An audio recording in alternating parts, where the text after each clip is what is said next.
అధికారమే లక్ష్యంగా అభివృద్ధి నినాదంతో ఎన్నికల్లో దూసుకెళ్తున్నారు గులాబీ దళపతి. కాంగ్రెస్ పై విమర్శల దాడి మరింత పెంచారు. రోజుకో నేత జాయినింగ్ తో ఫుల్ జోష్ లో ఉన్న కేసీఆర్ తాము అధికారంలోకి వస్తే తెలంగాణ రాష్ట్రాన్ని దేశంలోనే నెంబర్ 1 గా చేస్తామన్నారు. 14 కొత్త జిల్లాలు ఏర్పాటు చేసి రాష్ట్రాన్ని అన్ని రంగాల్లో అభివృద్ధి చేస్తామన్నారు. సాగునీటి కష్టాలకు పొన్నాలే కారణమంటూ టీపీసీసీ చీఫ్ పై విరుచుకుపడ్డారు. తెలంగాణ ప్రాజెక్టులను పెండింగ్ లో పెట్టి ఆంధ్రాలోని అక్రమ ప్రాజెక్టులను పూర్తి చేశారని ఫైర్ అయ్యారు.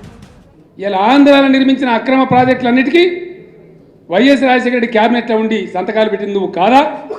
ఇలా పోతిరెడ్డిపాడు అనుమతి ఇచ్చినావు, వేరేరు వెలుగొండ వెలుగోడు నీ ఎస్ఎల్బీసీ బండ పెట్టినవు, నీ నెట్టెంపాడు బండ పెట్టినవు, నీ జూరాల బండ పెట్టినవు, నీ కల్వకుర్తి బండ పెట్టినవు, నీ జిల్లాలో ఉన్నటువంటి దేవాదుల బండ పెట్టినవు.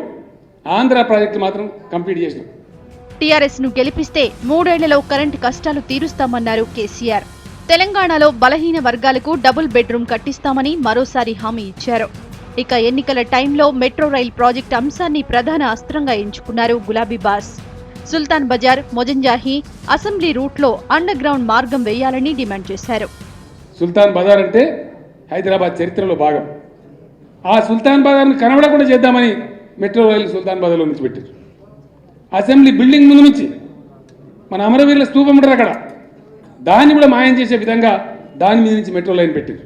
రేపు సుల్తాన్ బజార్ను, అసెంబ్లీ బిల్డింగ్ను, మొజాంజాయ్ మార్కెట్ను రక్షించుకుంటాం. అక్కడ మెట్రో అండర్ గ్రౌండ్ నుంచి పోతుంది.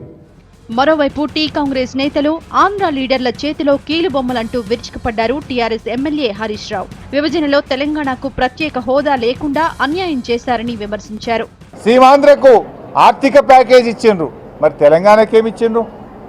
వెనుకబడ్డ తెలంగాణకు ప్రత్యేక రాష్ట్ర హోదా ఇవ్వలేదు, ఆర్థిక ప్యాకేజ్ ఇవ్వలేదు, మా ప్రాణహితకు జాతీయ ప్రాజెక్ట్ ఇవ్వలేదు. జగిత్యాలకు చెందిన డాక్టర్ సంజయ్ కేసీఆర్ సమక్షంలో టీఆర్ఎస్ లో చేరారు.